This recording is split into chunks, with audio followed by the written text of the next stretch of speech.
Hey everyone, this is Zanzi Mentor, and today in the E-Grind series we have to revise stoichiometry. So I'm limiting reagent. So let's get revised. So first stoichiometry. Suppose हमें question में कोई reaction given है और वो कैसे है. Suppose हमें question में ये रिएक्शन गिवन है, राइट, और हमें बोल रहा है कि इस तरीके से हमें क्वेश्चन में कोई रिएक्शन गिवन है, राइट, और हमें कुछ ना कुछ इंफॉर्मेशन गिवन होगी. तो फर्स्ट हमें इससे डिकोड करना आना चाहिए कि यहाँ पे जो ये है, यहाँ पे जो स्टोइचियोमेट्री क्या डिनोट करती है, स्टोइचियोमेट्री कहना क्या चाहती है. तो बेसिकली कुछ नहीं, ये मोलर रेशियो को दिखाती है. किसे दिखाती है? मोलर रेशियो को, राइट. मीनिंग क्या है कि अगर हम मीनिंग की बात करें तो यहाँ पे इसका मीनिंग क्या है कि यहाँ रिएक्शन में अगर मेरे पास 2 मोल्स ऑफ ए होंगे, 2 मोल्स ऑफ ए होंगे जो कि 3 मोल्स ऑफ बी से रिएक्ट करके 3 मोल्स ऑफ बी से रिएक्ट करके मुझे 4 मोल ऑफ सी और 2 मोल्स ऑफ डी प्रोडक्ट में देंगे, राइट. तो मीनिंग तो सिर्फ इतना है. Now we have to talk about limiting reagent. तो लिमिटिंग रिएजेंट क्या होता है? लिमिटिंग रिएजेंट मतलब ऐसा कोई रिएजेंट जो हमारी रिएक्शन में लिमिटेड हो, यानी उसकी वो एक्सेस में प्रेजेंट ना हो. जस्ट लाइक सपोज हमें कुछ बनाना है और अगर हमारे पास वो उसकी जो हमें जो चाहिए रिएक्टेंट वो नहीं है तो हमारी रिएक्शन पूरी नहीं हो पाएगी. तो इसलिए वो चीज़ लिमिटेड कहलाती है. तो यहाँ पे लिमिटिंग क्या होगी? मान लो तुम्हें यही रिएक्शन गिवन है और इसमें तुम्हें जो इनिशियल गिवन मोल्स है वो तुम्हें दे रखे हैं 20 मोल्स, राइट, और जो बी के दे रखे हैं वो दे रखे हैं 10 मोल्स.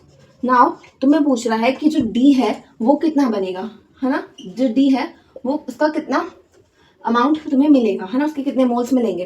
तो वो कैसे निकालेंगे? तो सबसे पहले तो तुम्हें यहाँ पे रिएक्शन बैलेंस होनी चाहिए, बट यहाँ पे तो नॉर्मल रिएक्शन है तो बैलेंस की तो बात नहीं होती. तो यहाँ हम देखते हैं कि लिमिटिंग रिएजेंट कैसे निकालेंगे. तो लिमिटिंग रिएजेंट निकालने के लिए क्या करना होगा? जो हमें गिवन इनिशियल मोल्स होंगे, इनिशियल मोल्स है यहाँ पे हमारे 20 है. इनिशियल मोल्स यानी t=0 पे हमारे मोल्स कितने हैं? 20 मोल्स हैं. तो उसे हमें स्टोइचियोमेट्री से डिवाइड करना है. इसकी स्टोइचियोमेट्री कितनी है? 2, और यहाँ पे बी की स्टोइचियोमेट्री है 3. अब यहाँ पे जो कम कौन सा है? 20/10 जो कि 10 है, 20/2 10/3 जो कि है 3.33. दोनों में से कम कौन सा है? ऑफकोर्स ये वाला. दैट मीन्स हमारा जो लिमिटिंग रिएजेंट है वो क्या है? बी. यानी बी हमारा क्या है? Limiting reagent. यानी कि अब जो रिएक्शन जो होगी वो बी के अकॉर्डिंग होगी, ना कि ए के अकॉर्डिंग. जो चीज़ कम होगी उसी के अकॉर्डिंग तो हमारा प्रोडक्ट का अमाउंट मिलेगा ना. तो अब क्योंकि 3 मोल्स ऑफ बी से हमें मिल रहे थे 2 मोल्स ऑफ डी, एक मोल ऑफ बी से हमें मिल रहा था 2/3, लेकिन हमारे पास है कितने? 10 मोल. तो 10 बी से हमें कितने मिल जाएंगे? 2/3 मल्टीप्लाई बाय 10 विच इज 20/3. यानी 20/3 मोल्स हमें कितने किसके मिलेंगे? डी के. तो सिमिलरली तुम्हें यही कंसेप्ट तुम्हारे क्वेश्चंस में सॉल्व करने हैं, जिससे कि तुम्हारे जो प्रोडक्ट है उसके नंबर ऑफ मोल्स तुम्हें पता लग जाए. Now let's get solve some PYQ for according to this concept. Okay, now just solve this question. So इस क्वेश्चन में क्या गिवन है? एक रिएक्शन गिवन है कि N2 + H2 मिलके 3H2 मिलके 2 अमोनिया प्रोड्यूस कर रहा है और तुम्हें इनिशियल क्या वेट है ये दे रखा है. देन पूछ रहा है consider the above reaction, the limiting reagent of the reaction and number of moles of NH3 form.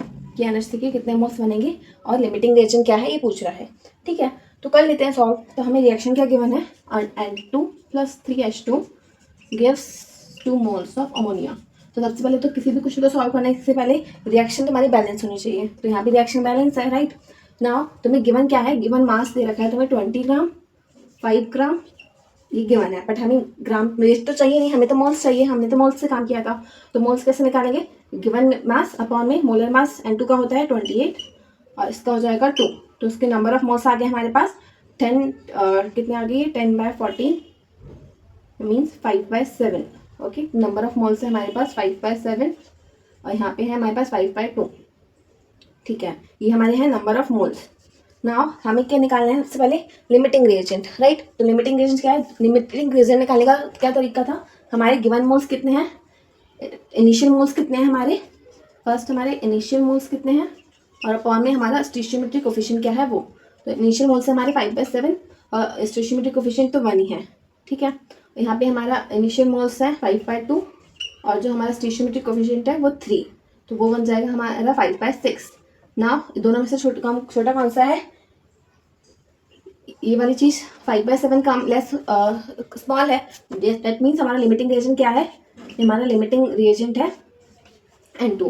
That means हमारा लिमिटिंग रिएजेंट N2 होना चाहिए, यानी ये दोनों ऑप्शंस तो पहले ही एलिमिनेट हो जाते हैं, एंड ना तो हमारा ऑप्शन नंबर सी या फिर डी में से कुछ आंसर होगा, राइट। तो लिमिटिंग रिएजेंट तो पता लग गया। नाउ हमें निकालते हैं कि हमारा NH3 कितना प्रोड्यूस हो रहा है।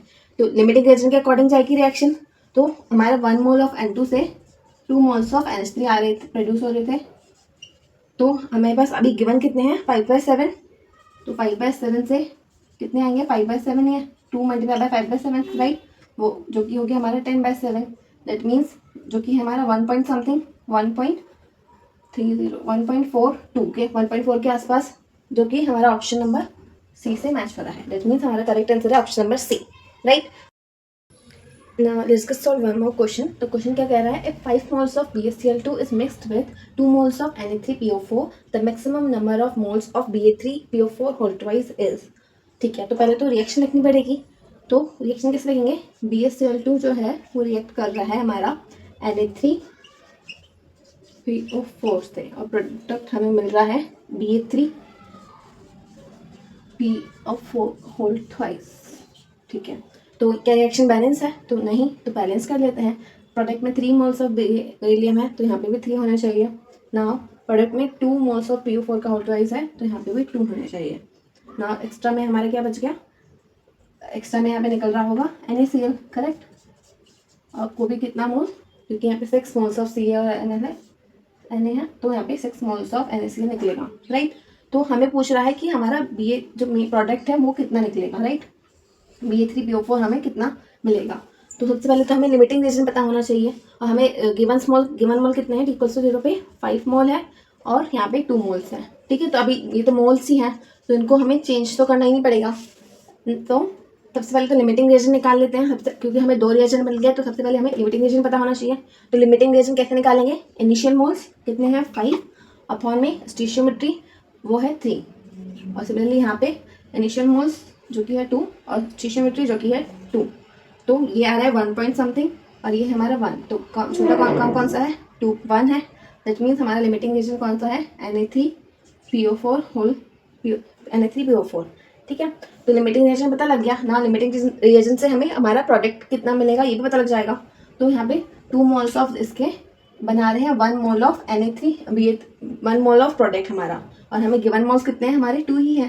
That means 2 moles of Na3PO4 हमें दे रहे हैं 1 मोल ऑफ Ba3PO4 का होल ट्वाइस।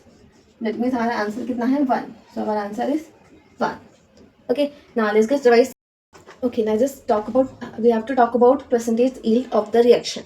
तो percentage yield of the reaction क्या होती है, परसेंटेज yield क्या होती है, हमें किसी भी रिएक्शन में बताना होता है कि हमारा ऑब्जर्व वैल्यू से हमारा थ्योरेटिकल वैल्यू के मुताबिक कितना परसेंटेज yield हमें रिएक्शन की मिली, हमारे प्रोडक्ट की मिली है। तो वो क्या होती है, परसेंटेज yield होती है हमारी observe value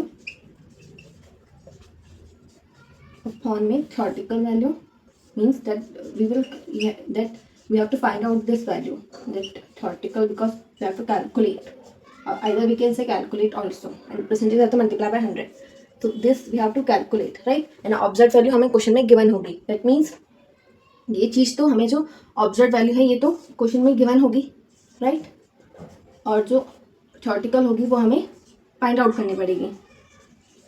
then after using this formula we can find out our percentage yield of the reaction, right। so now let's just solve one question। Okay, so this is the question. तो question क्या है, question में एक reaction given है और तुम्हें बोल रहा है कि percentage yield of the amide product तुम्हें फाइंड आउट करनी है, मीन्स तुम्हें परसेंटेज यील्ड निकालनी है। तो परसेंटेज यील्ड के लिए क्या चाहिए तुम्हें, ऑब्जर्व वैल्यू अपॉन में थ्योरेटिकल वैल्यू मल्टीप्लाई बाय 100। तो ऑब्जर्व वैल्यू तो तुम्हें गिवन है, राइट, कि तुम्हारे इतना तुम्हारे t इक्वल्स टू 0 पे इतना वेट में मिला हुआ है और इससे इतना प्रोडक्ट मिल रहा है। अब थ्योरेटिकल तो हमारी क्या एग्जैक्टली हमारी क्या बनेगी, बिकॉज थ्योरेटिकल तो हमेशा कम होती है ना, वो किसी ना किसी चीज़ से हमारी किसी ना किसी मिस्टेक से हमारी थ्योरेटिकल वैल्यू तो कम हो जाती है। तो that's why we have to find out the theoretical value first. So for this we have to find out the limiting reagent. तो लिमिटिंग रिएजेंट क्या होगा, तो उसके लिए हमें सबसे पहले तो यहाँ पे वेट की जगह मास पता होना चाहिए। तो मास कितने निकालेंगे, इसके मोलर मास से डिवाइड करके, और इसका मोलर मास कितना होता है वो कैलकुलेट कर लेते हैं। कितना हो जाएगा 12 into 6 72 and 16, which is 72, then 12 because one more carbon, 16, 35.5 and 5 hydrogen, so which is equals to 10 10 0 2 7 8 9 140.5, right. तो हमारा इसका तो मोलर मास है हमारा 140.5, दैट मीन्स इस वाले प्रोडक्ट का हमारा मोलर मास कितना आया 140.5, यानी हमारे पास नंबर ऑफ मोल्स पता लग गए हैं हमें इसके। और सिमिलरली अगर हम इसका कैलकुलेट करेंगे तो वो आ जाएगा, हमें 12 कार्बन है तो 72 72, 10 हाइड्रोजन, नाइट्रोजन का 14, हाइड्रोजन का 1, जो कि हो गया 4 8 9 7 14 15 16 169 ग्राम पर मोल। तो इसका भी मोलर मास हमारे पास आ गया 169।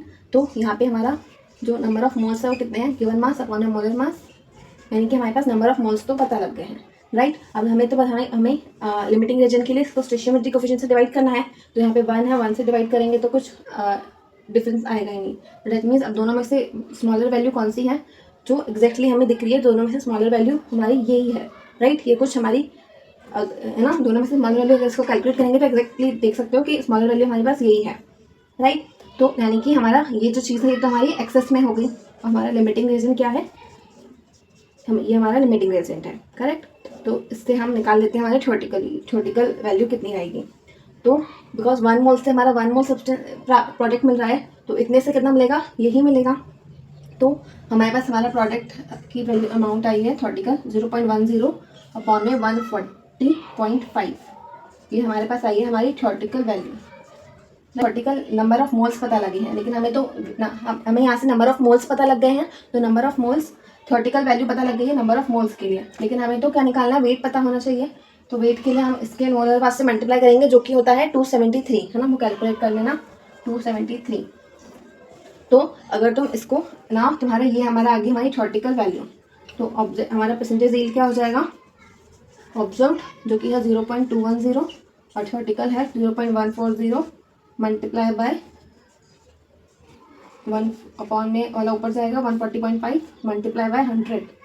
तो अगर इसको सॉल्व करेंगे तो तुम्हें हमारा परसेंटेज यील्ड पता लग जाएगा, जो कि आएगा, आंसर आएगा तुम्हारा 77.20 77.20 तुम्हारा करेक्ट आंसर होगा।